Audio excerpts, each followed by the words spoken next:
Congress is calling for sanctions against China over abuses of human rights. A new congressional report on human rights found conditions worsened in China over the last year. The report cites a crackdown on religious minorities, labor activists, and the press. It also honed in on the treatment of the Muslim Uyghur population in the West, saying authorities may be committing crimes against humanity.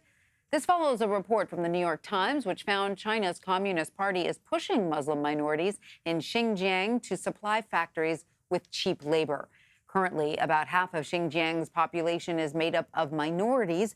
The government argues these villagers are part of an unemployed population that, quote, threatens social stability. The labor programs have faced increasing criticism from Western governments as questions emerge about whether the workers are willing participants. Chris Buckley is one of the authors of this report. He's the China correspondent for the New York Times, and he joins us now from Beijing. Chris, thank you for sharing your excellent reporting on this with us. Now, these workers are put through a labor program that operates in tandem with the region's indoctrination camps. Can you talk to us a little bit about these programs and what these villagers go through? Well, there's a whole series of labor transfer programs in Xinjiang that work in parallel with the camps. So these are programs that are intended to transfer Uyghurs and Kazakhs in particular from villages and towns into factories and other jobs. They work in a way similar to the camps in that not only are these transferred laborers given some training in the jobs that they're supposed to do, they're also given political classes, indoctrination, instructing them to be grateful for the party for their jobs, warning them against the temptations of what the government considers religious radicalism. And also they're put under supervision not only by their factory managers or bosses, but also by the government as well. And then after these periods of indoctrination, what types of jobs are these villagers being pushed into?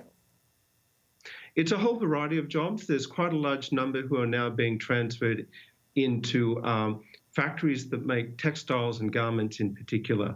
Xinjiang region is a very large cotton growing area and has ambitions to turn that cotton into more jobs that make pants, shirts, skirts, all sorts of garments. So there's a big focus there. A lot of other jobs, though, are about street sweeping, planting trees, and other menial jobs like that that are essentially aiming to put people in jobs where they earn a steady income under some sort of supervision. So the government, Chris, says these workers are volunteers. They're volunteering for these positions, but critics say they are being coerced into working at these factories. What are they being paid for this work, and what did your reporting find? Is this essentially slave labor? What I would say is that there are a lot of question marks that experts and observers raise about these programs. And I should emphasize it's a range of programs. It's not a single program that applies to everybody. It's a range of programs, and the degree of coercion or compulsion that goes into those programs can vary. But what we do see is some evidence that in quite a number of these programs, workers can't freely choose the jobs that they go into, and nor can they freely leave. Exactly how much they're paid is a big question as well. The government claims that they're paid fairly generously, and that may be the case in some cases, but there's also evidence that in other cases, they're not being paid so well. So if they're not being paid so well, then maybe more than money is needed to keep them in these jobs. And that's where questions of coercion or compulsion come into play. Yeah, I believe in your article you say that some workers were found to be making half of the minimum wage, which is something around $141 a month. Is that correct? That's correct. The evidence is fairly scattered about this, but it does seem that quite a large number of workers are going into these smaller factories, probably factories that are economically struggling at the moment. Mm-hmm. I mean, they're making fairly cheap garments with a low profit. So it may be possible that workers in those smaller factories that aren't doing so well are receiving lower wages than the ones that, say, end up in the larger factories that still have a larger profit margin. And that perhaps if the factories start to become a bit more profitable, then perhaps those wages might rise.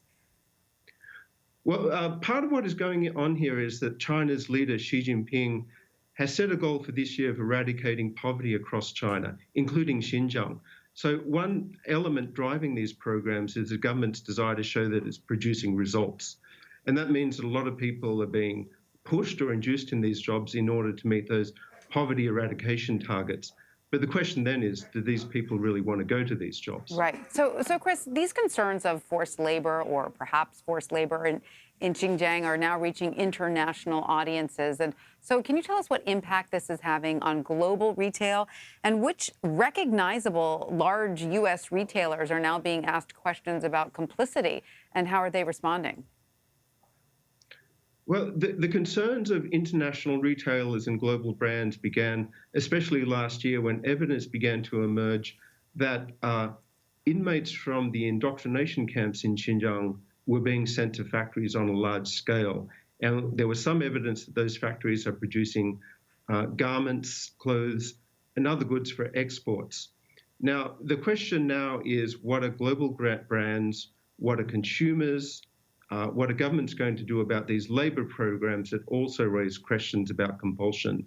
And I think what we're seeing is that some of these companies have become much more wary about where and how they source their supplies from Xinjiang.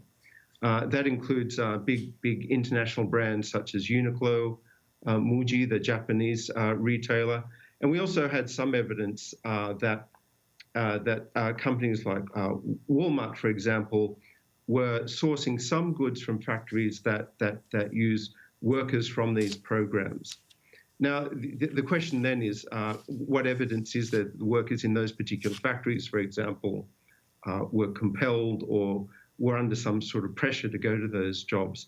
And that's something where investigators would have to do more work before they arrived at firm conclusions. All right. Well, Chris Buckley in Beijing, we thank you so much for sharing your reporting with us. Thank you.